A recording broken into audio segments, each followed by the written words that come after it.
Good morning, dear students.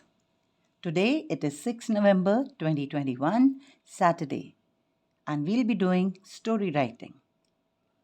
So, first of all, basically, developing and writing a good story needs the art of narration.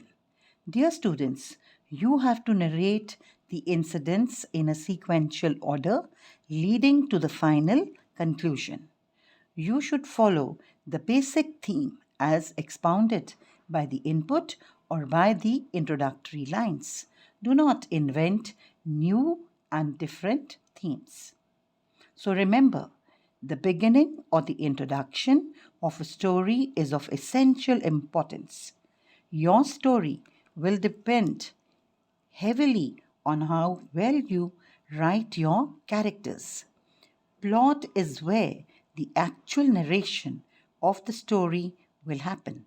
The events that occur or the description of the situation will be written in the plot. A plot must always have a conflict, which is the focus of any story.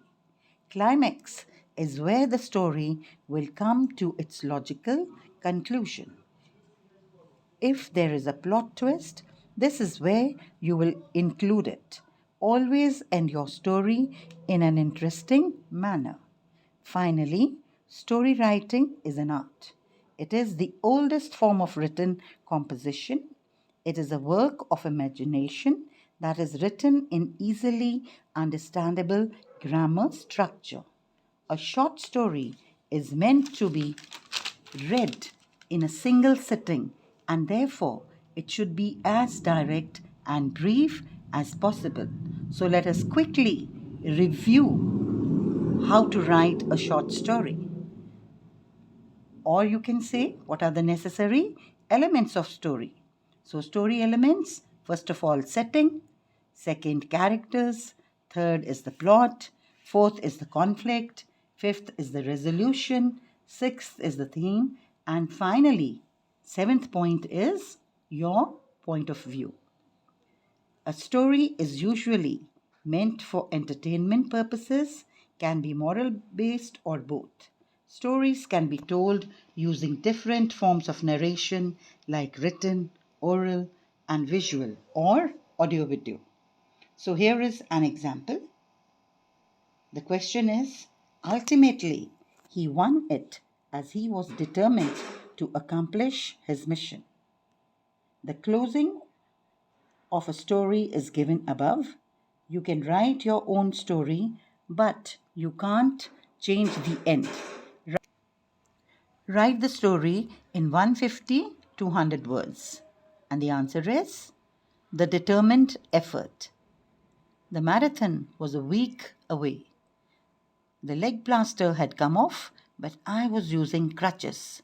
Since it was for a charitable cause, I was determined to contribute for it. Friends were sympathetic and tried to dissuade me. As a rebellious teenager, I refused to follow sound advice and willed myself to take a few short steps. Oh, how the pain shot through my leg! I had managed to hobble to the door. Next day, my trainer arrived to coach me, and by the day of the marathon, I felt well prepared. The race took off to an uneventful start, but by midday morning, the heat was really oppressive. I remained calm, although the leg was beginning to hurt a bit. I realized soon the runner had picked up speed and were outracing me. I pulled my muscles taut, gritted my teeth, and fought off the painful sensation in my legs. The finishing line was a blur. I remembered dropping to the ground at the rope. When I came to my senses, I could hear someone saying, ultimately, he won it, and he was determined to accomplish his mission. Thank you, dear children, and have a wonderful day ahead.